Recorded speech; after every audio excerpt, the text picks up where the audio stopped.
네, 안녕하세요. 네, 우리가 또 오래간만에 봤어요. 그죠? 한 2주, 3주 정도 된 것 같아요. 그죠? 3주? 2주쯤 됐나요? 우리가 3, 4월 달 강의 끝나고, 이제 좀, 쉬면서 각자 정리 좀 하고, 그렇게 하면서 이제 5, 6월 달 이렇게 출발하게 됐습니다. 새로, 온 얼굴도 있고, 또 계속 공부하는 얼굴도 있고 그래요. 지금 발표가 안 나서 지금 어찌 해야 될지 모르는 이 과정에서 항상 우리가 잊지 말아야 될 거는 그래도 미리 준비한 사람들이 유리하다 하는 생각을 좀 했으면 좋겠고, 우리가 수업이 3, 4월 달 끝나고 5, 6월 달 오늘 개강하기 전에 좀 일이 좀 있었죠. 어떤 일이 있었냐면 2030년까지는 교사 인원을 확 줄인다 라고 했어요. 그나마도 안 뽑는 이 상황에서 교사 인원을 줄인다는 건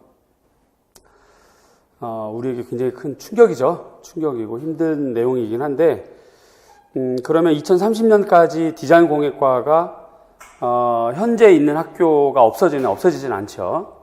그러면 없어지지 않고, 과를 없애거나, 디자인 학교, 전문 학교가, 학교는 없어지지 않고 과를 좀 이렇게 줄이거나, 아니면 이제 상업 전문 학교 쪽에 있던 학교들을 없애거나, 원래 고등학교가 이제 디자인 전문 학교는 없앨 수가 없고, 보통 이제 예전에 상업교과, 상업 전문교과 계열에 이제 들어가 있었거든요. 또는 공업 계열 쪽에 들어가 있거나, 디자인 공예과 그랬었어요. 그러니까 7차 교육과정, 2007 교육과정, 그 다음에 2009 교육과정까지도 좀 그랬다가, 2015 개정이 되면서부터 아예 이제 디자인 문화 콘텐츠로 바뀌어 나온 거라서, 이 과가 없어지진 않는데, 예를 들어서 이제 어떤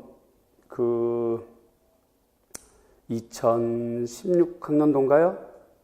그때 수업으로 들어간 선생님 경기도, 그분이 근무한 학교는 원래가 그 학교가 상업학교였어요. 상업고등학교.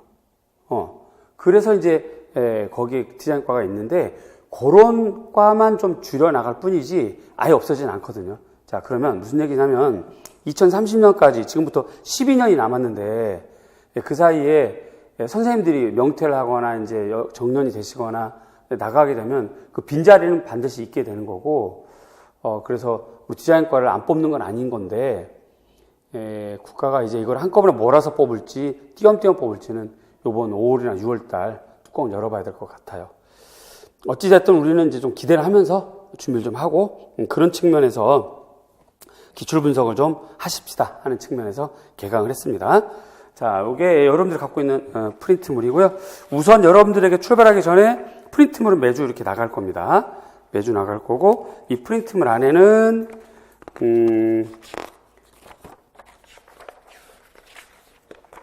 이렇게 이제 매주 풀어야 될 문제가 이렇게 나갈 거예요.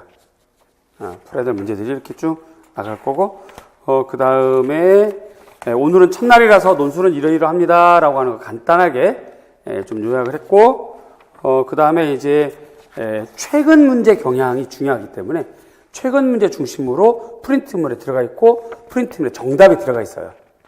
최근 문제 중심에 정답이 들어가 있고, 그 다음에 이 프린트물 안에는 응용한 문제, 그래서 여러분들이 좀 풀어봐야 될 문제, 그런 것들이 들어가 있습니다. 앞으로도 이렇게 될 거예요. 그래서 앞으로도 매주 프린트물은 이렇게 나갈 거고요. 그 다음에 두 번째로, 여러분들은 매주, 이와 같이, B형 전공 답지, 요 답지를 매주 받을 겁니다. 매주 받고, 요 뒤쪽에 논술 문제 쓰는 칸이 있고 그래요. 자, 오늘은 여러분들 첫날이라서, 논술 문제가 있긴 한데, 오늘은 개강이라서 어떤 사람들이 올지는 제가 몰랐고, 그 다음에, 그래도 3, 4월 때 했던 분이 오겠지라고 생각을 했지만, 혹시 또 새로 오는 분이 어떤 분이 올지는 몰랐고, 자, 그러면 오늘 구성원들이 내가 나눠주는 논술 문제를 풀 수 있을지 없을지는 제가 감을 잡을 수가 없잖아요. 대체로 좀 못 풀 텐데 하는 생각은 하면서 문제를 만들었어요. 만들었고, 오늘 이 문제를 여러분들이 이 자리에서 풀어보던, 못 풀고 집에 가서 일주일 동안 풀어서 다음 주에 가지고 와서 첨삭을 받던, 어쨌든 문제 하나는 논술 문제를 가지고 갈 겁니다. 프린트물에 있어요. 그걸 어디에 작성해 오냐면 여기 뒷페이지 늘 작성을 해와야 돼요. 만약에 여러분들이 이제 재량이 늘어나서, 여러분들의 역량이 늘어나서 선생님이 주는 문제, 논술 문제도 이 자리에서 뭐 부족하지만 그래도 막 이렇게 쓸 수 있다. 그러면 이 자리에서 첨삭을 하면 되는데, 그게 안 되면 그 다음 주에 이렇게 첨삭을 하는 걸로 하겠습니다. 첨삭은 연구실에서 할 거예요. 그럼 우리가 5시에 수업이니까 한 4시 반, 4시 40분 정도 이렇게 이제 연구실에 와 있으면 되겠고요. 연구실 문을 열어놓을 테니까 선생님이 없더라도 그 자리에 앉아서 책을 보고 있던가 이렇게 하다가 내가 오면 첨삭을 하면 되겠고, 교통이 좀 많이 이렇게 저희 집이 좀 멀어서 뜻대로 잘 안 돼요. 그래서 제가 일찍 올 수도 있고 조금 늦을 수도 있으니까 상관없어요. 연구실 문을 열어놓을 테니까 미리 와서 앉아 있어서 공부하다가 오면 첨삭받으면 됩니다. 저도 최대한 일찍 오도록 할 거고요. 인강생들도 만약에 비교적 가까운 지역에 지금 거주하고 있거나 근무를 하고 있다면 인강생들도 썼던 거를 언제든지 가지고 가서 첨삭받고 저녁에 귀가하면 됩니다. 상관없어요. 자, 그 다음에 여러분들 갖고 있어야 될 것이 또 하나 있습니다. 5, 6월 달에는 이렇게 영역별, 연도별로 기출 문제를 가지고 다니셔야 되겠고요. 요거 저는 과거 선택형하고 서술형을 같이 묶었어요. 이렇게 책으로, 제본으로. 그리고 들고 다니기가 좋아. 이렇게 되어 있습니다. 요거를 가지고 다니셔야 됩니다. 매주 가지고 다니셔야 돼요.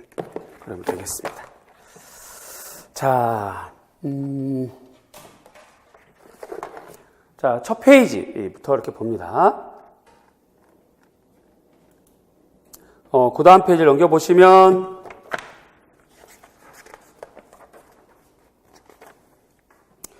핵심 이론 및 선언술형 주제를 정리합니다. 오늘은, 여기 밑에 보면, 오늘 디자인 역사예요. 그죠? 그 디자인 역사에 관련돼서 오늘 기본서를 가지고 디자인 역사를 정리할 겁니다. 요거, 문제를 풀고 디자인 역사를 한번 쭉 훑어가고, 그렇게 해나갈 거고요.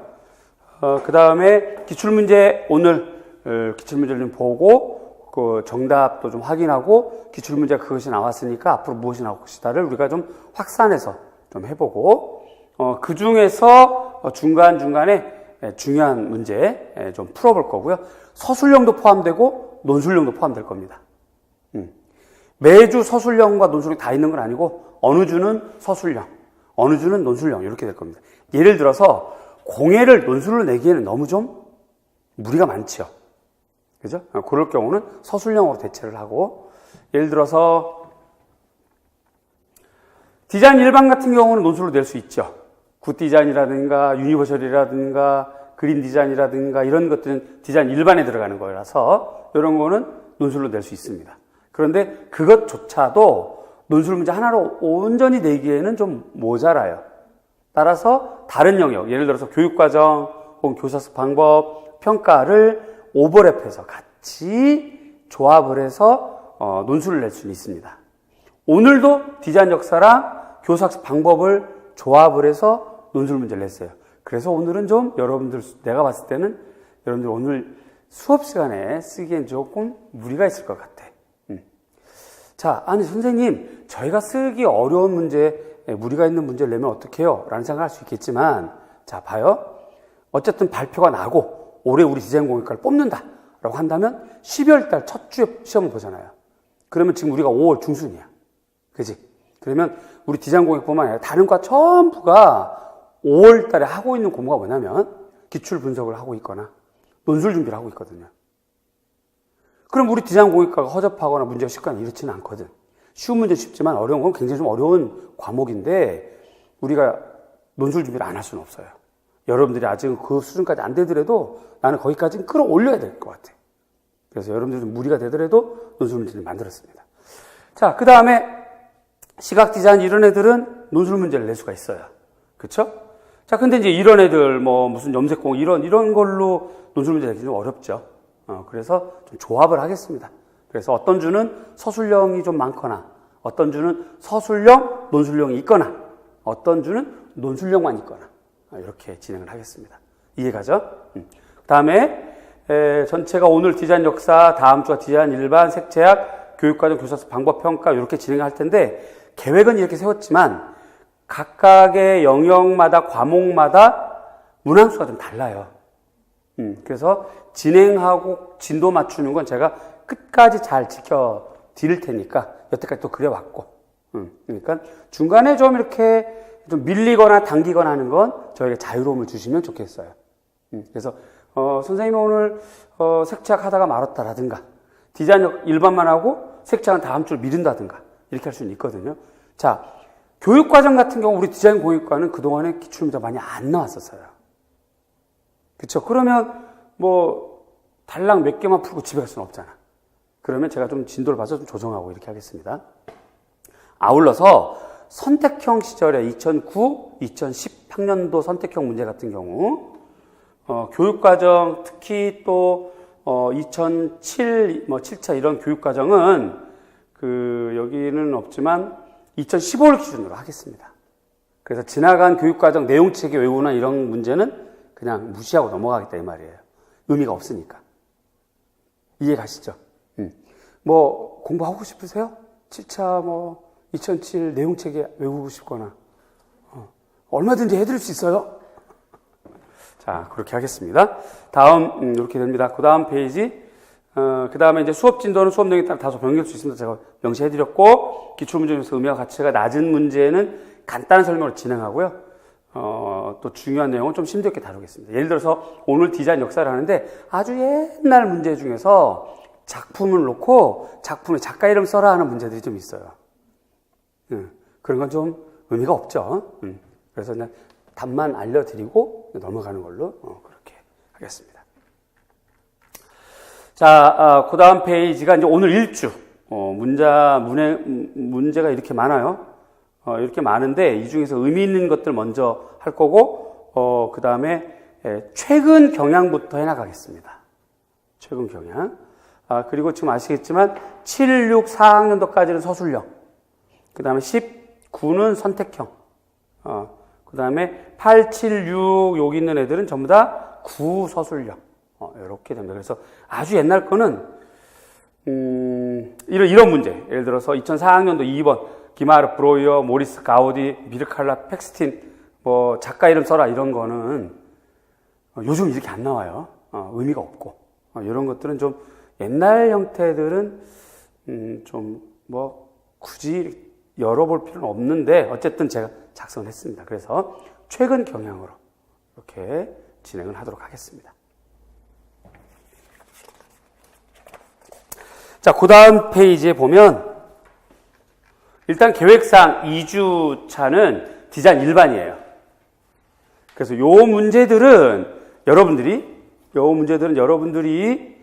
답을 몰라도 괜찮으니까 이렇게 물어봤구나 라고 하는 경향은 알고 오셔야 돼요. 한마디로 요번 주 일주일 동안에 쭉 이렇게 물어보면 이 문제가 이런 거네? 라고 좀 파악하고 오셔야 돼요. 그래야 수업을 진행할 때 여러분들이 더 받아들이는 게 더 많아지지, 이거 뭐지? 라고 하다 보면, 어마어마하게 막히게 됩니다. 그래서, 디자인 일반 2017학년도부터 2003학년도까지, 2003학년도 창조성 평가, 이건 정말 문제라고 할 수가 없어요.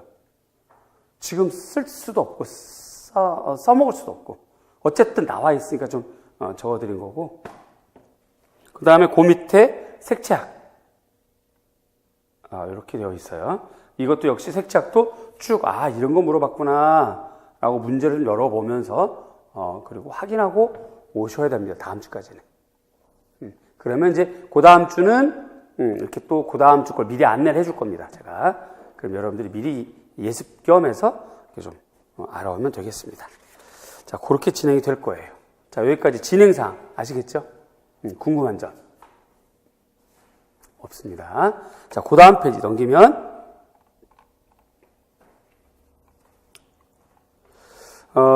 선언술문 작성론이라고 되어 있습니다. 그래서 요거 이제 미술과에서 제가 설명했던 부분을 그냥 그대로 가져왔어요. 똑같은 거라서 디자인 공익과도 논술에도 기술이 있다. 서론과 결론 쓰기 유의사항이 있습니다. 서론과 결론 쓰기. 글의 설계, 즉 작성 방법이라고 나오죠. 작성 방법이 끝난 후에 글을 좀 써야 되는데, 우선 요거부터 해야 되겠어요. 제가 3, 4월 달에 누누이 말을 했지만, 다시 한번 생각해 봅시다. 여러분 시험이 A형이에요. 그 다음에 B형이 이렇게 있습니다. 전부 다 90분이에요. 이것도 90분입니다. 그래서 이것이 이제 1교시가 교육학. 그 다음에 이게 2교시가 되겠고, 이게 3교시 시험입니다. 이렇게 됩니다. B형 같은 경우는, 특히, 1번, 2번, 3번, 4번, 5번, 6번, 7번, 그리고 8번 이렇게 되어 있어요. 아시죠? 여기부터 여기까지가 그 4점, 그 다음에 5점 이렇게 구성되어 있습니다.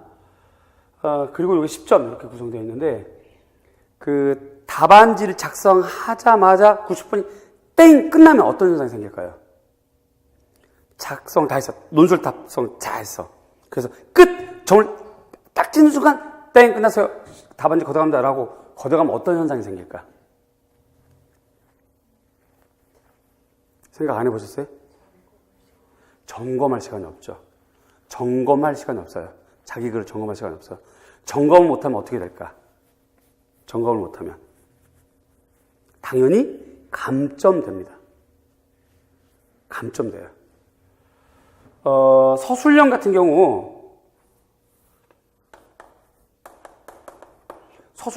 감점 체제가 없는데, 논술형 같은 경우는 감점 체제가 있습니다.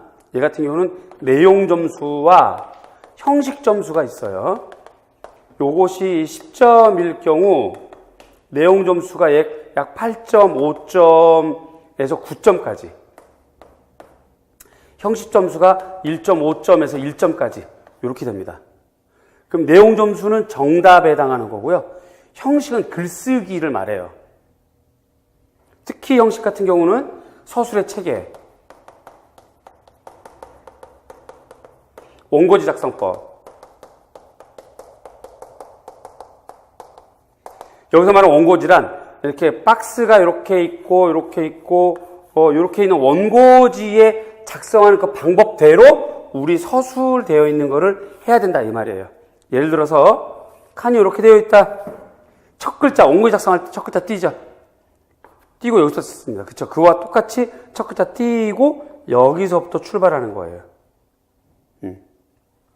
두 번째, 첫째, 둘째, 셋째라고 하는 수사, 서수 같은 경우도 원칙은 한 글자 띄고 첫째 이렇게 가야 됩니다. 콤마하고 이렇게 가야 되고, 요 중간에 끊어졌다 다 하고 요만큼 남았더라도 둘째 이러는 거 아니에요, 원래는. 그러나 우리가 20줄에 조건이 많을 경우는 요 칸이 아까우니까 당겨서, 지금 제가 칸을 좁게 그렸지만 예를 들어서 칸이 이렇게 되어 있다. 여러분 답지처럼 이렇게 가로로 길어. 첫째인데 이렇게 끝나서 다. 이 공간이 너무나 아깝잖아요. 그럴 경우는 그냥 이어서 둘째 그냥 이렇게 해도 무방합니다. 우리는 20줄이기 때문에. 그러나 원칙은 원고지 작성법에 따르면 요거 띄고 첫째, 그 다음에 둘째는 내려서 썼어야 돼요. 한 칸 띄고. 이런 것들. 자, 이렇게 원고지 작성법들 이런 것들이 있고, 글의 독창성. 여기서 글의 독창성이나 우리가 국문학과가 아니라서 특별히 독창성이 있을 수는 없고, 그냥 문법에 오류가 없거나 그 주어 수로 체계가 좀 정확하거나 이렇게 하면 되지, 특별하게 뭐 대단히 미사역을 쓰거나 이럴 건 아닐 거고요. 그 다음에 짜임새끼에 있는 글의 구성, 이 글의 구성이 서술의 체계와 관련되어 있는 거와 마찬가지인데,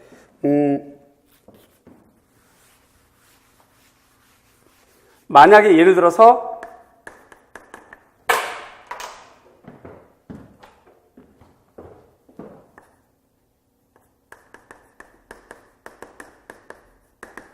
작성 방법이라고 하는 박스에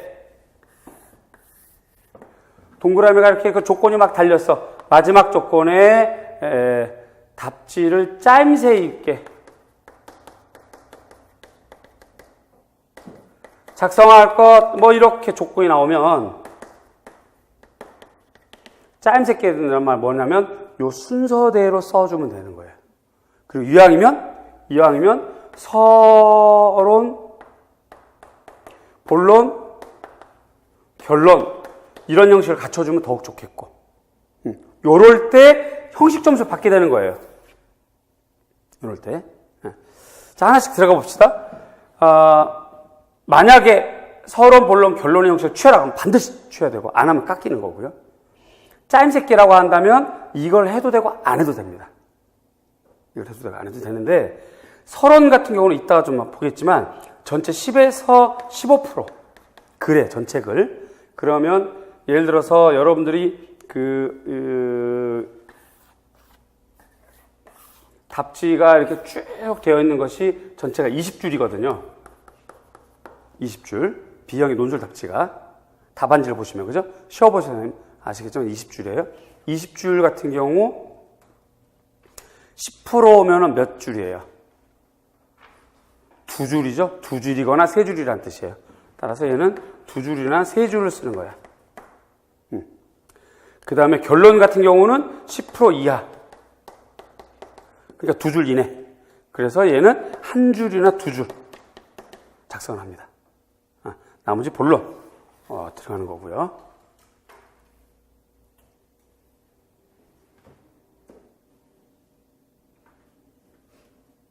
그죠?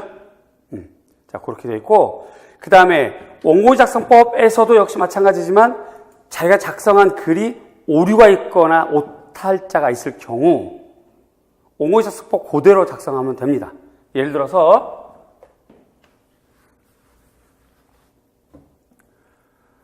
R은 후보와 독일 공작연맹인데 자기가 자칫 잘못 생각해가지고 바우하우스라고 적었어.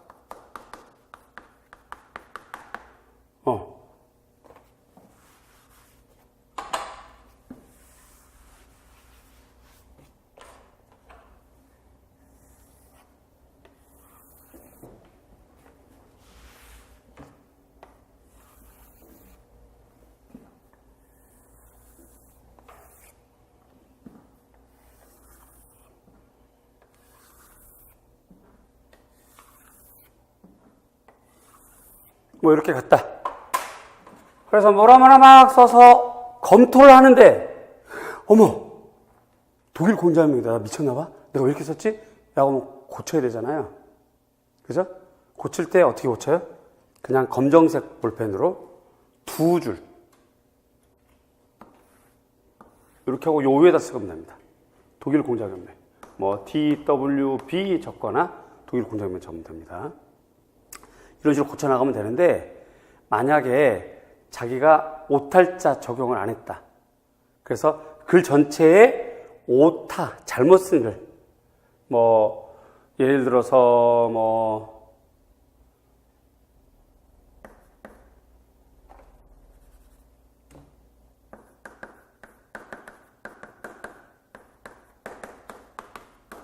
이런 식으로 적었다.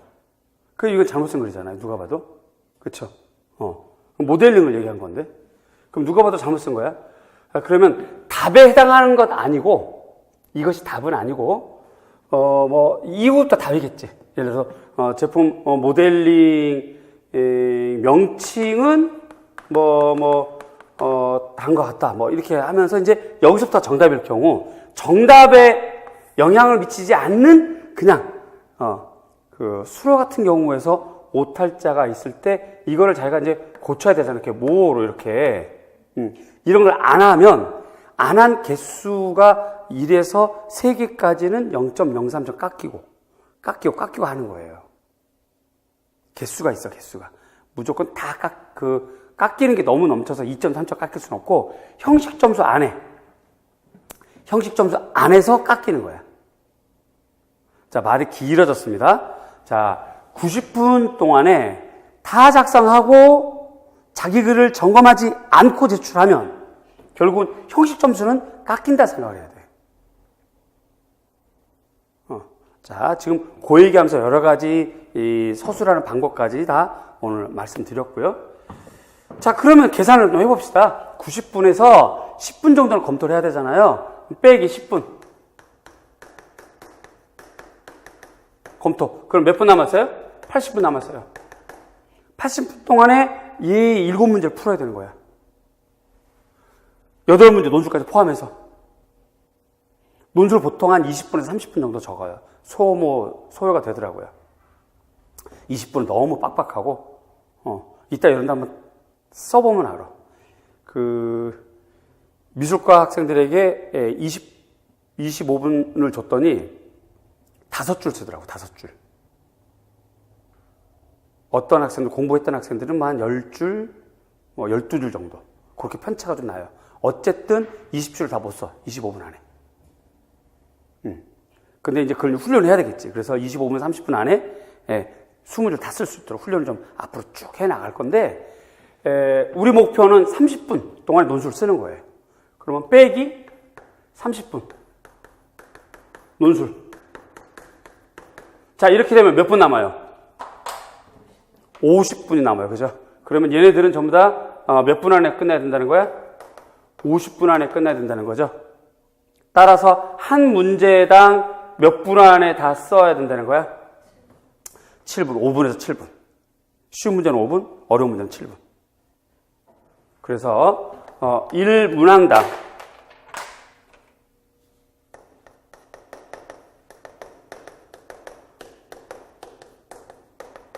이렇게 딱 잡으셔야 돼요.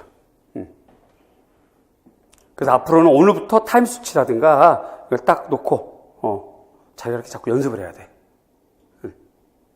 자, 한 가지 얘기하면서 여러 가지 이야기까지 쭉 나왔어요. 우선 우리는 내용적인 정답을 계속 앞으로 공부해 나가면서 실력을 쌓아 나가자. 두 번째, 이제 5, 6월 달이니까 논술도 연습을 하자. 서술도 연습 게으리하지 말자. 서술형, 논술형 같이. 서술형 같은 경우 이제부터는 정확하게 한 문항당 쉬운 문제든 어려운 문제든 평균 몇 분 소요한다. 5분에서 7분 소요한다. 논술은 우리 목표 몇 분 안에 끝낸다. 30분. 썸네일 스케치, 그러니까 어떤 것에 대해서 구상 같은 거 하고 막 이렇게 하게 돼 있거든요. 그럼 구상 포함해서 작성까지 30분 쓴다. 요거예요. 30분. 요게 굉장히 좀 빡빡한 시간이긴 합니다. 예를 들어서 얘는 지금 잠깐 우리 산수 좀 해보자고. 우리 좀 거리가 먼 산수. 우리 산수하고 좀 거리가 멀잖아, 그죠? 다 DNA 구조가 비슷해서 그래. 얘가 지금 20줄이에요, 지금. 얘가 20줄. 20줄. 서술형은 4줄이에요. 4줄짜리가 7개. 그죠? 그럼 4줄짜리를 5분씩 쓰면은, 4줄짜리를 5분씩 쓰면은, 자, 20줄이면 4줄이 몇 개 있어야 돼요? 5개 있어야 되잖아요. 5개 있어야 20줄이 되는 거죠, 4줄짜리가. 그러면, 5줄이면 20줄인데, 그러면 25. 이거 봐. 그러니까 서술형 쓰는 속도만큼 논술을 막 써나가야 되는 거야. 단순하게 산수만 계산해서 그래요. 그런데 논술은 그렇게 할 수 있나? 없지. 구상해야지. 이 말이 맞나 저 말이 맞나 뭐 중요한 단어 써놓고 막 썸네일 메모 같은 거 막 하고 막 정신없이 막 머리 뜯고 한쪽에서는 막 발 떨리고 막 이렇게 미친 듯이 막 하다가 이제 막 써나가야 되거든요. 따라서 30분이 이게 만만한 시간이 아니고 많은 시간도 아니에요. 그러면 요 정도 선에서 좀 쉬운 문제는 팍 그냥 2, 3분 딱 끝내가지고 시간 세이브를 계속 해 나간 다음에 논술에 좀 여유롭게 하는 것이 훨씬 낫거든. 따라서 5, 6월 달에는 서술형도 여러분들이 이렇게 적었지만 이거보다는 좀 당겨서 하는 연습. 그 다음에 어쨌든 논술도 30분 안에 20줄 쓰는 연습. 요거를 계속 해야 된다는 거. 자, 그렇게 하고 형식적인 점수 우리가 잊지 말아야 될 거 오탈자 항상 점검하고 얘네들은 점수를 깎아먹어요. 개수 안에서 0.03 또 몇 개에서 몇 개까지 0.06 몇 개에서 몇 개까지 1점 그리고 끝. 뭐 많이 틀리면 그걸로 끝. 이렇게 되는 거거든. 뭐 1점 차이 어떻게 되느냐? 1점 차이 어마어마한 거 아시죠? 이미 이제 작년 재작년 공부했던 분들은 알아. 0.03점 차이가 얼마나 무서운 건지를 안다고. 그래서 그런 거 포기할 수 없어요. 그러니까 항상 글을 작성하고 자기 글을 검토하고 그리고 제출하거나 제시를 해야 돼. 그렇게 하시고 아울러서 작성 방법이 결국 우리에게는 글의 순서다라고 생각을 하시면 돼요.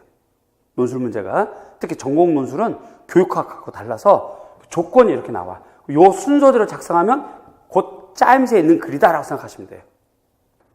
한 가지 문제가 있어. 대체로 여기가 교육과정에 나와요. 요게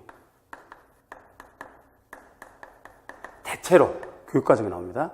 혹은 뭐 교수법이 나오거나 혹은 평가가 나옵니다. 얘네들은 어떻게 해보겠는데 요건 내가 하필 안 해온 게 나왔네. 어쩔까 그러면? 어찌하오리까? 안 해온 게 나왔어. 선생님이 짜임새 요 순서대로 쓰라고 그랬으니까 막 그만 실이 한 칸, 두 칸 비우고 여기부터 써야지 룰루랄라. 여기부터 쓰면 어떻게 될까? 요 전체 채점이 안 돼요. 앞에 비워주면 부정행위로 간주가 됩니다. 무조건 당겨서 써야 돼요. 자기가 모르는 게 나오면 할 수 없어. 무조건 당겨서 써. 그 다음에 알듯 말듯해. 이거 알듯 말듯해. 그렇다고 시간 잡아먹으면 결국은 시험지 뺏어가고 안 내려고 하다가 시험지는 두동강 나고 남북분담이 되면서 시험지가 우리나라 국토를 재현하게 되는 현상이 생기는 거죠. 탑지가. 그래서 만약에 잘 생각이 안 난다. 그러면 할 수 없어. 당겨서 써야 돼. 짜임새는 깎아 먹더라도 당겨서 쓰고 여유롭게 하고 면 끝에 쓰다 보니 기억이 났어. 그럼 이제 그때 적어놔도 차라리 그게 나아요. 차라리 막 비워놓거나 고민하고 막 생각하다가 시간 가서 나머지를 못 쓰는 것보단 차라리 순서가 좀 바뀌어도 작성 방법의 조건을 바뀌어도 어쨌든 다 채우고 쓰는 게 나아요. 그러려면 선제 조건이 있습니다. 쓰는 방법에서 이제 앞으로 저 문장에서 볼 건데 여러분들 반드시 어떤 방식으로 써야 되냐면 두 갈씩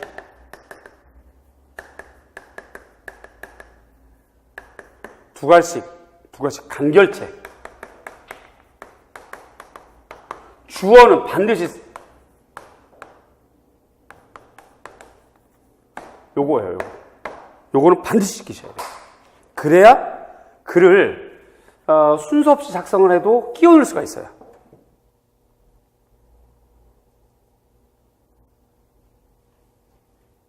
예를 들어서 이겁니다. 예를 들어서 문제가 아른 후보하고 독일 공작연맹의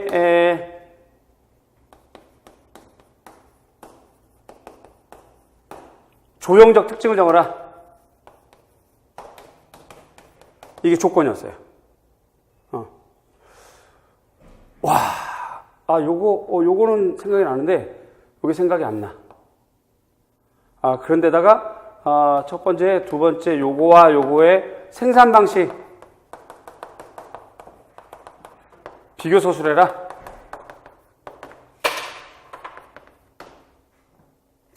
요거 생각이 잘 안 났어. 근데 이건 생각이 딱 나. 마침 자기가 논문을 쓰는 거거든.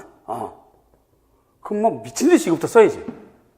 그래서 여기다 이제 아른 후보 샬라샬라 하고 그 다음에 이어서 그냥 독일 공작 연맹의 그 생산 방식은 기계 생산이다, 대량 생산이다, 예를 들어서 이렇게 적었다.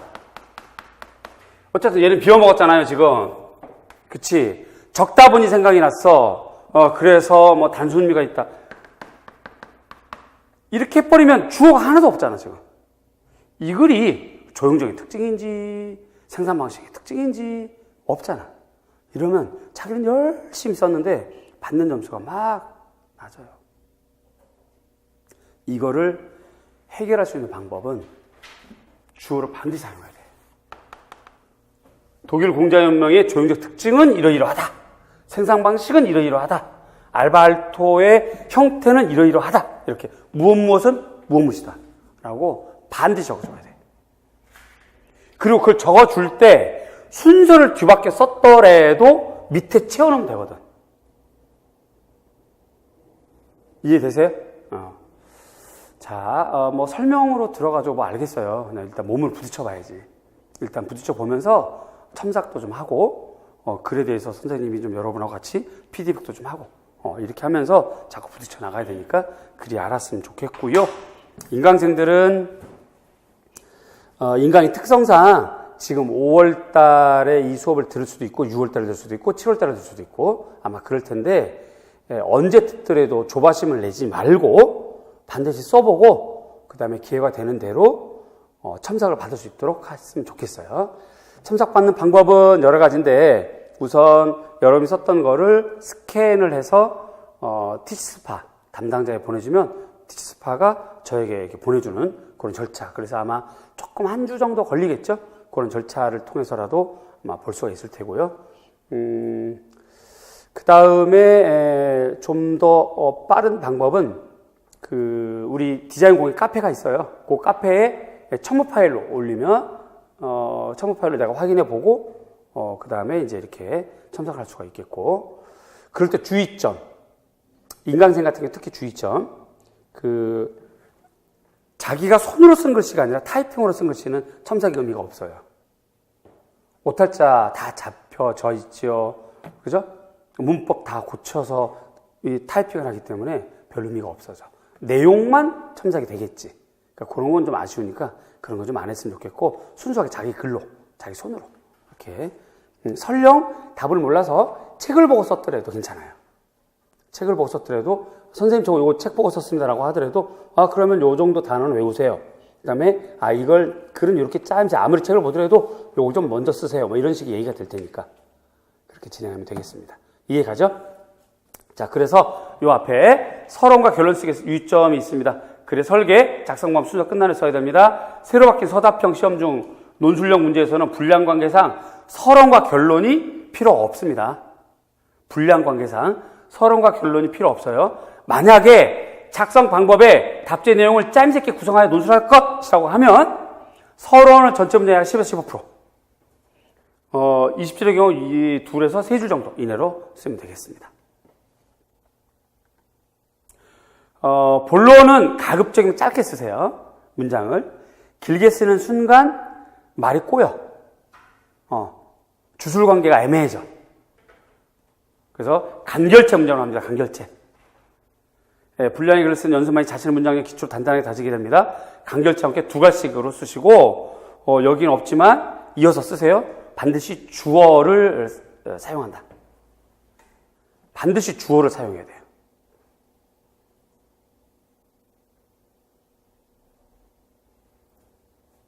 문제가 요구하는 주어가 있죠. 그거는 반드시 써줘야 돼. 앞에. 그렇지 않으면 손해봅니다. 꼭 연습해서 그렇게 하셔야 돼요.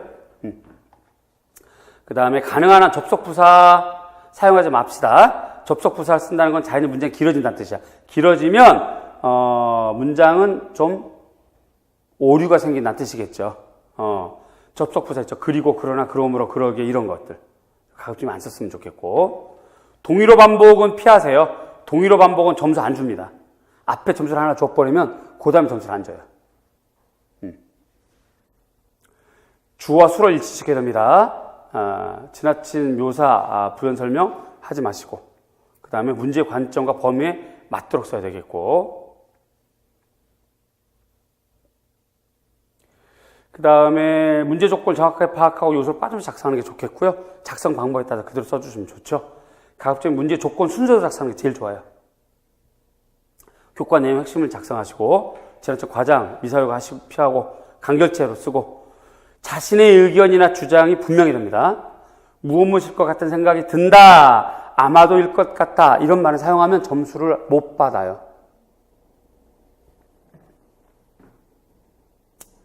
객관적 논거, 우리 디자인 용어 사전 같은 거 있죠? 그런 거에서 키워드를 주시면 하면 되겠고, 그 다음에 주어진 분량 지키시고, 영어 표기를 해야 될 것 같으면, 예를 들어 색채학 같은 경우, 그런 경우는 정확하게 표기하지, 안 그러면 점수 못 받습니다. 그런 거 유의하시면 좋겠고요. 본론을 쓸 때, 서론에서 본론 쓸 때 흔히들 막 5학기가 끝나서 논문학기가 끝나고 시험 보는 학생들 일 경우 비슷한 오류를 범하는데, 어떤 오류를 범하냐면 무엇에 대해서 살펴보면 다음과 같다, 이런 식으로 논문처럼 쓰는 경우가 많아요. 그러면 안 됩니다. 이건 논문이 아니라 시험이에요, 시험. 수험생이 시험지에 작성한 답안지 양식으로 써야지 마치 논문처럼 무엇을 살펴보자 뭐 이런 식으로 하면 안 되는 거예요. 그런 것만 유의하시면 되겠습니다. 자, 여기까지 이 작성법에 대해서 혹시 궁금한 점? 글자 쓸 때요. 글자를 쓸 때 테두리 나가면 안 되죠. 줄글에는 상관없어요. 중간 박스 안에는. 그 박스 안에, 큰 박스 안에 있죠? 큰 박스 안에는 상관없어요. 무시하고. 하고 그 위에다 써도 됩니다. 겹쳐도 되고, 혹은 써야 될 말이 많아서 밀려가지고 자기는 이 말을 꼭 반드시 써야 돼. 그런데 20줄 넘어갈 것 같아. 그러면 어떻게 해야 돼? 밑에서 두 줄, 세 줄 정도부터는 한 칸에 두 줄씩 써나가도 되는 거예요. 자수가 한정되어 있지 않으니까. 박스만 한정되어 있지 자수는 한정되어 있지 않아요. 그러니까 두 줄, 세 줄 막 써도 됩니다. 또 질문. 애초부터 그러면 한 칸에 두 줄 썼어요? 애초부터 한 칸에 두 줄 써도 되죠? 상관없죠. 상관없습니다. 대신에 그렇게 되면 이제 우리가 20줄인데 10줄이나 12줄 정도 해서 끝 되겠죠. 그 안에 글씨가 판독성 있어야 되겠고 3명이 채점합니다. 3명이. 그래서 한 명이라도 판독이 안 되거나 그래서 점수를 안 주면 자기 손해잖아요. 평균 점수가 나오기 때문에. 그러니까 가독성, 판독성이 있어야 되겠고 그 다음에 문제가 원하는 정답과 키워드가 다 들어가면 12줄이면 어떻고? 그죠? 이 박스 안에서 중간중 끝나면 어때요? 깨알같이 써서 상관없습니다. 자, 그런데 제일 중요한 거 잊지 말 것. 매년 수험생 유의사항의 내용이 조금씩 바뀌어요. 그래서 시험 보기 전에 문제를 받아보면 첫 페이지에 수험생 유의사항이 있거든. 그걸 쫙 한번 봐야 돼. 그건 미리 알 수 없는 거죠? 그건 알 수 없어요. 받으면서 보게 돼요. 그래서 우리가 7월 달에 문제풀이를 하거나 9월 달에 모의고사를 할 때 수험생 유의사항을 전년도 거를 기준으로 제가 매주 문제마다 이렇게 실어줄 거야. 그럼 여러분들은 매주 이렇게 늘 보고 있다가 그럼 이제 눈에 익을 거 아니에요. 그런데 시험장에 가서 받는 유의사항이 뭔가 숫자가 늘었어. 유의사항 1, 2, 3, 4, 5, 6, 7, 8, 9, 10, 11, 12, 13, 14호도 있어. 그럼 뭐 이상하잖아? 그거 한번 읽어봐야 되는 거지. 그럼 나머지는 똑같은 거고. 미세한 차이들이 좀 있어요. 어떤 애는 끝자를 적어라 하는 조건이 달릴 때도 있었고 어떤 애는 그런 조건이 안 달릴 때도 있었고 근데 이제 논술은 가급적이면 맨 끝에 끝이라고 적어주시면 좋겠고요. 10학년 그때쯤에는 끝자 달아야 되는 조건이 있었거든요. 그때 그 끝자를 작성하지 않아서 점수 깎여서 그걸로 떨어진 사람도 있어요.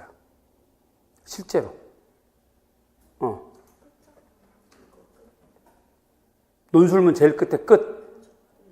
논술문이니까. 문장이니까. 끝이 있어야지. 당연하죠.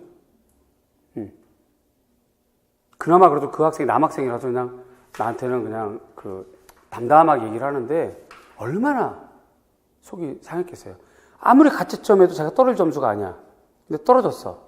그래서 교육청 가서 자기 글을 다시 복귀하고 그리고 채점을 해봤는데 논술에서 딱 보는 순간 논술문 네 문제 전체 그때는 논술 문제가 1번, 2번, 3번, 4번이었거든 문제가.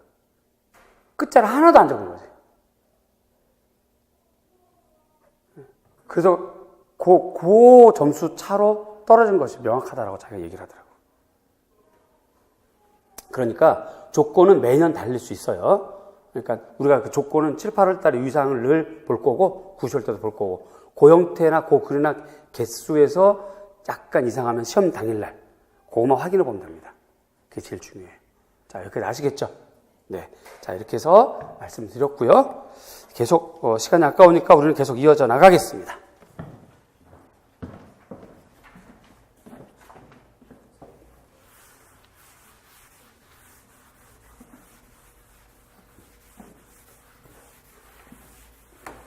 자, 유의사항과 여러 가지 방법을 말씀드렸는데 이거는 설명만 들어서 모르고요. 작성을 해보면서 이제 몸으로 체득하는 게 제일 중요해. 따라서 여러분들 우리가 흔히 하는 말로 개발세발이라는 말이 있잖아요. 그런 말이 되더라도 논술문을 꼭 작성해보고 서술문을 꼭 작성해보고 했으면 좋겠습니다.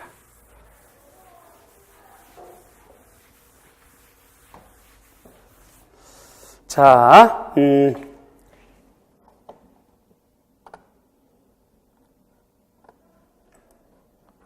그 다음 페이지가 이렇게 됩니다. 2016학년도 A13번 문항.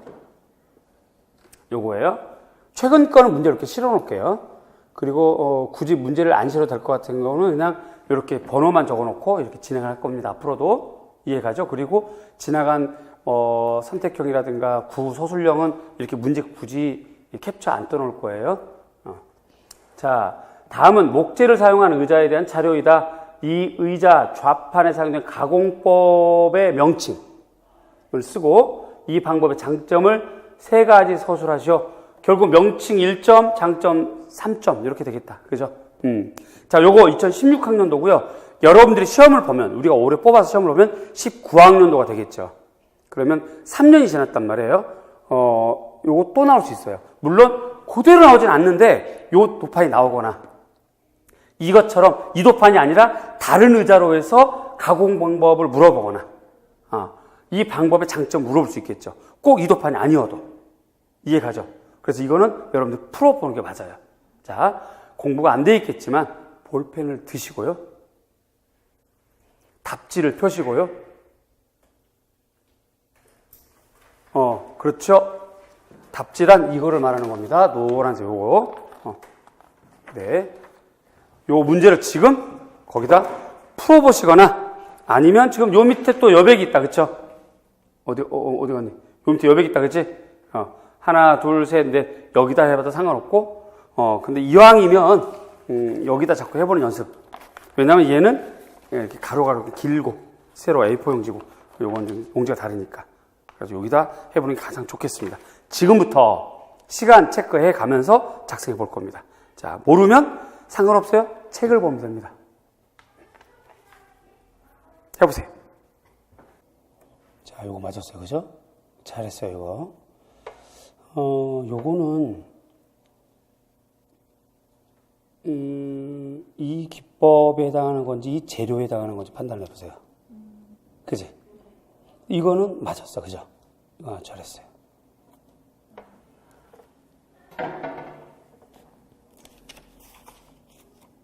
그렇지. 지금 이렇게 주어를 꼭 써줘야 돼. 그래서 잘했어. 1점 받았다. 그죠? 이것도 역시 마찬가지죠. 요것이 기법의 장점인지 재료의 장점인지 판단해 보세요. 그죠? 계속 해보세요. 자, 이렇게 잘못 썼을 경우, 이렇게 다 잘못 썼으면 시험지를 바꿔야 돼요. 예를 들어서 이거 좀 몇 번이야? 1번, 2번. 이렇게 되면 안 되는 거야. 연습하는 거니까 괜찮아. 쑥스러워하지 마. 이러면서 고쳐나가는 거니까. 그리고, 다음 주부터는 선생님이 요거 좀 한 장 뭐 더 있으니까, 그죠? 처음부터 다시 쓰는 게 맞고, 그 다음에 왜 얘를 다 쓰는지 보자. 읽거나 안 읽거나 별 차이가 없는데? 근데 옆에다 쓰려니까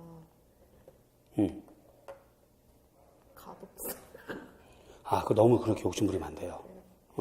조금 이렇게 잘못 써서 2줄 가는 거 많아도 여기 안에서 해결하는 습관을 들여야 돼. 이해가죠? 네. 그래서 다 썼어요? 써봐. 쓰고 몇 분이 걸렸나 확인해 봐야 돼. 자, 됐어요? 자, 정답을 보겠습니다. 그 뒷페이지에 보면 정답이 이렇게 있어요. 여러분들 프린트물에 보면 프린트물 뒷페이지에 보면 정답이 있습니다. 그래서 명칭은 자 보세요. 문제가 일단 여기에 이미 적층 성형된 자작나무 합판이라고 나왔기 때문에 얘를 합판이라고 쓰면 안 되겠죠. 합판이라고 하는 예를 들어서 무슨 말이냐면 가공 방법을 합판으로 꽂혀 있으면 안 된다고. 이미 문제가 나와 있으니까 합판으로 나와 있으니까 결국 그럼 가공 방법은 여러분 프린트물에 있는 것처럼 공목 기법입니다. 그죠? 그래서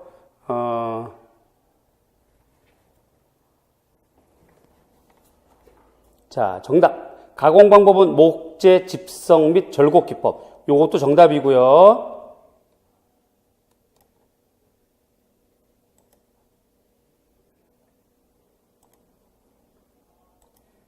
요것도 정답, 요것도 정답. 공목기법이다.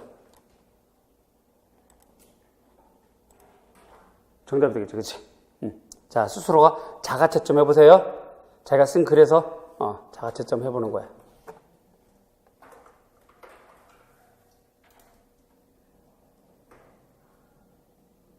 자, 그 다음에 잠깐만 앞으로 우리가 계속 5, 6월달 기출분석 끝날 때까지는 자가채점을 하는데, 예를 들어 자기가 공목기법이라고 안 하고 다른 말을 썼는데 그 말이 그 말 같아.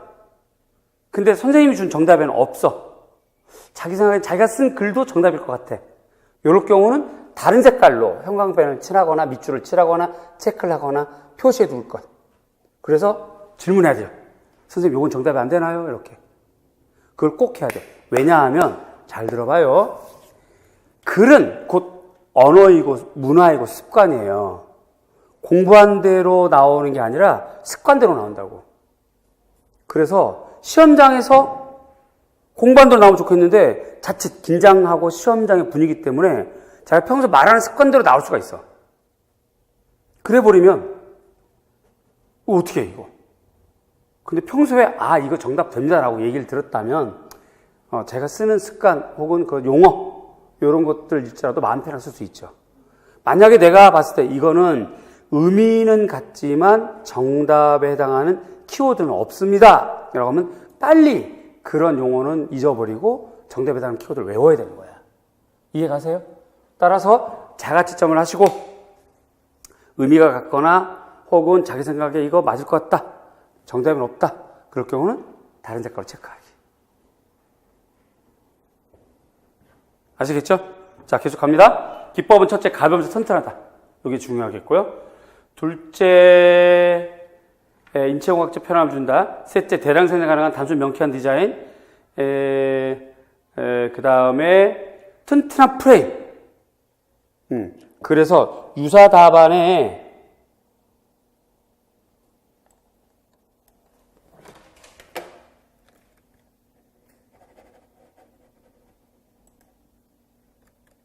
요 단어가 들어가면 됩니다. 또 라미네이트 가구 제작에 큰 효율성을 준다. 요것까지도 정답이 돼요. 자, 우리가 2016학년도 A13번 풀었어요. 자, 오늘 첫날이라서 이제 할 얘기가 좀 많은데 잘 보세요. 5, 6월 달에 기출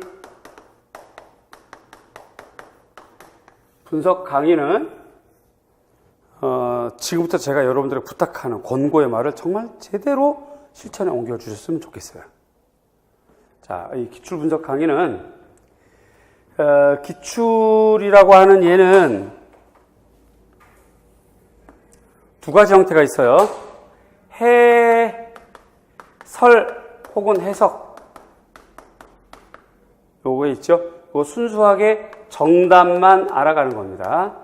정답. 그 다음에 플러스 이론 설명 정도가 되겠죠. 자, 그런데 임용시험의 체질과 특성상 똑같은 문제를 똑같이 내진 않아요. 영역이 같은 거 나올 수 있어.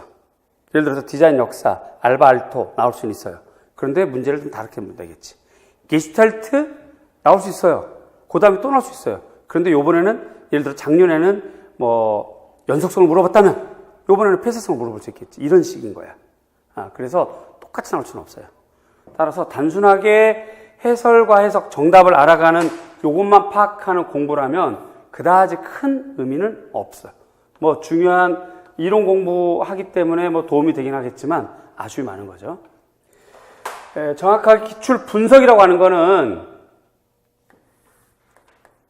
해당하는 영역의 중요도, 영역 내에서 중요도를 보는 겁니다. 그래서 얘 때문에 이후 출제 가능한 거.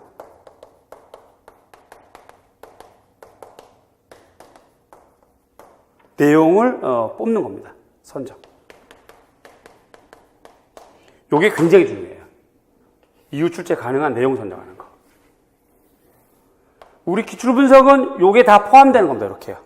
정답도 있고 요것도 할 겁니다. 내가 여러분에게 앞으로 이런 것이 출제 가능할 겁니다. 라고 내 생각을 얘기해 주고서요. 그래서 이렇게 몇 가지로 주제를 확산시켜 줄 겁니다. 매주. 그러면 여러분들은 요거를 집에서 일주일 동안에 꼭 서술 연습을 하셔야 돼요.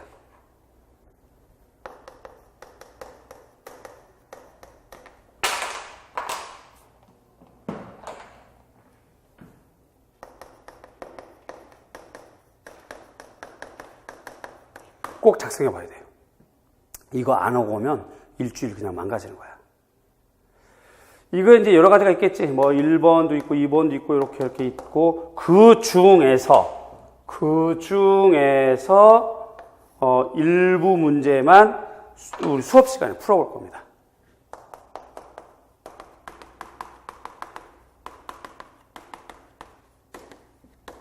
이렇게 될 겁니다.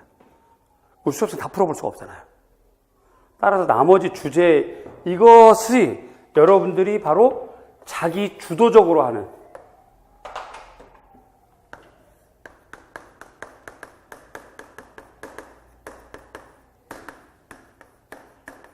이걸 반드시 하셔야 돼요. 그래야 성적이 올라가요.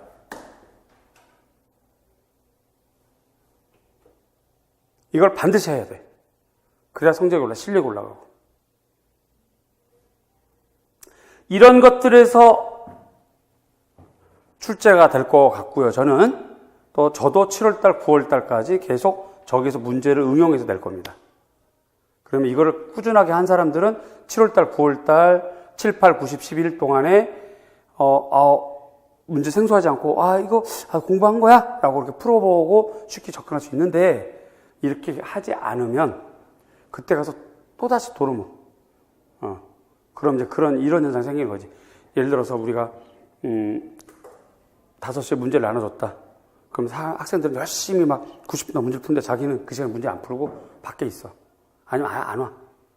그랬다가 정답 설명할 때만 쓱 와가지고 정답만 받아보고 가는 거야. 정답만 외우게 되는 거지.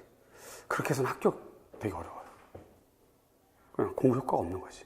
그러니까 꼭 풀어볼 때 풀어보고 이래야 되는데 풀어볼 때 이런 걸 공부했던 사람은 기분 좋게 풀 거고 안 했던 사람은 완전히 그냥 또 도루묵이 되니까 지금부터 꼭 어떤 걸 해야 돼? 자기주도 학습을 하고 오셔야 돼요. 이게 5, 6월 달의 핵심입니다. 정답, 그 다음에 영역별 가능한, 출제 가능한 거, 확산하는 거, 이거를 자기 주도적으로 해나오는 거. 이게 꼭 중요해요. 아시겠죠? 자, 지금 우리가 2016학년도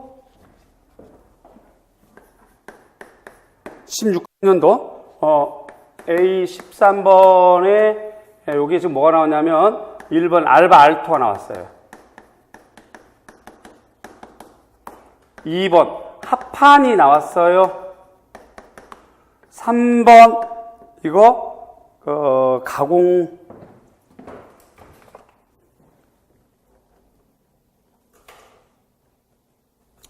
방법이죠.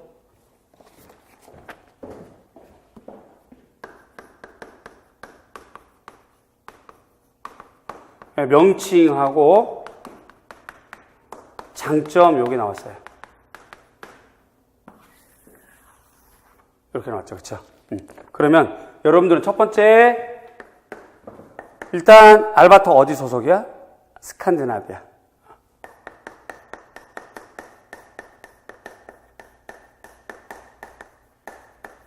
스칸디나비아 모던. 이 모던 1번 양식의 특징 최소한 2개 정도는 외우셔야 돼요.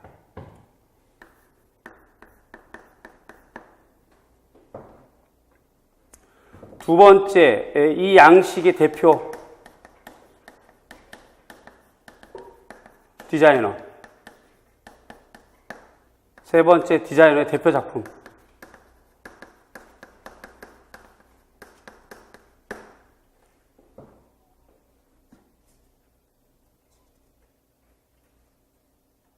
공부를 해야 됩니다. 두 번째, 목재 재료의 특성이 있어요. 그죠? 첫 번째 합판, 두 번째 MDF 파티클 보드.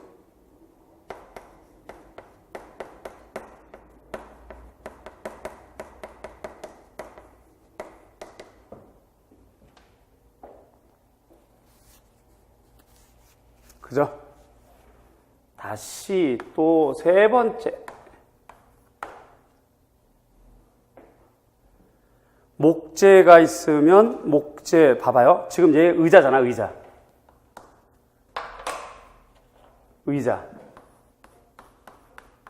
그치? 그러면 의자가 주로 의자 재료가 무엇 있었을까? 그동안에.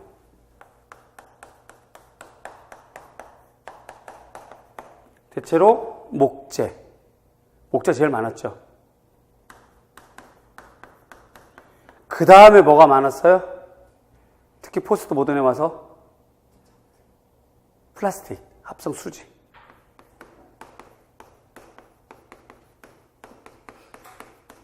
그게 많았지. 그죠? 뭐 기타 철제도 있고 그렇긴 한데 뭐 골판지도 있고 다양하긴데 그래도 개수로 따지자면 얘가 많았어. 따라서 재료 합성 수지의 일반적인 특성.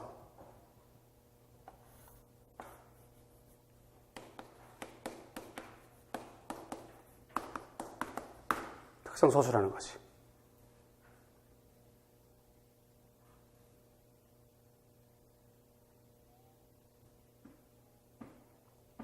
됐나요?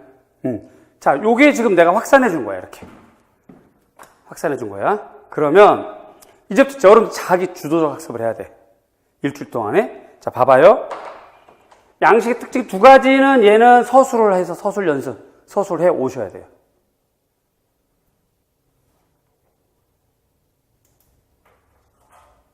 이해되죠? 이건 서술.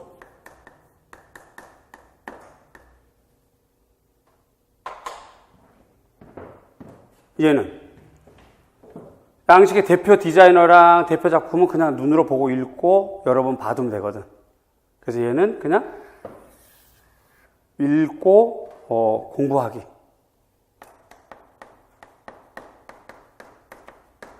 이 정도.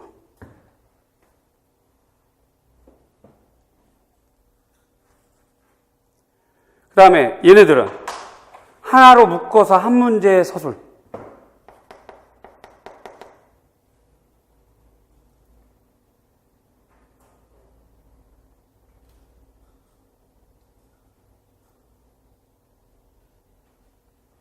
그죠? 그 다음에 여기에서 합성수지 특성도 역시 서술.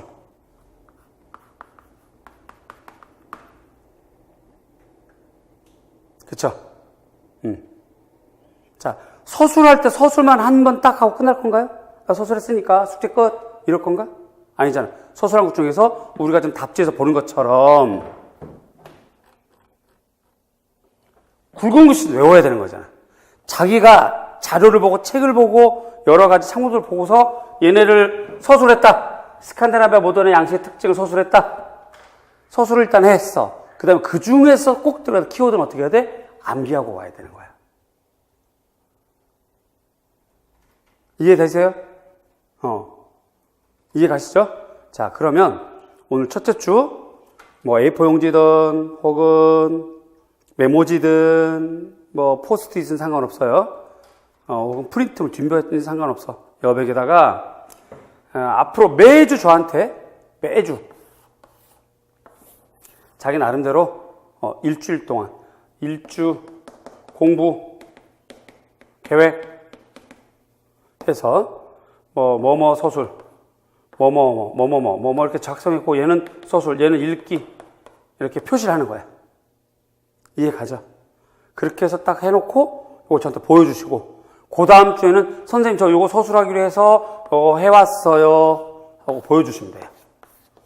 선생님, 그래서 서술을 제가 욕심이 많아가지고 뭐 10개를 했는데 일주일 지나서 봤던 제가 시간도 그렇고 여러 가지 해서 고작 5개밖에 못했어요. 그래도 성공하는 거야. 개수 제한 없더라도 일주간 어쨌든 자기 목표를 가지고 공부를 해온 거잖아요. 따라서 요거 만드는 것도 중요해. 요거 만드는 것도 중요하고 요걸 가지고 실천에 옮기는 것도 중요하지. 이해가죠? 자, 지금 이 시간에 일단 첫 번째 문제 가지고 확산해 준 거에서 자기가 공부할 거 자기 마음대로. 예를 들어서 어떤 선생님은 선생님 저 이거 이미 다 외웠어요. 그럼 안 해도 돼. 자기 마음대로 하면 돼. 자기 공부니까. 이해가세요? 무슨 말인지? 자, 지금 작성해 보세요. 요거 자기가 계획표. 내가 좀 확산해 준 거예요, 그거에서. 근데 나는 이렇게 선생님 막 해줬는데 선생님 설명 듣다 보니까 자기가 다른 생각이 또 났어. 그럼 자기가 더 추가해서 상관없지. 자, 지금 요거 작성해 보세요, 요거. 한 문제 가지고.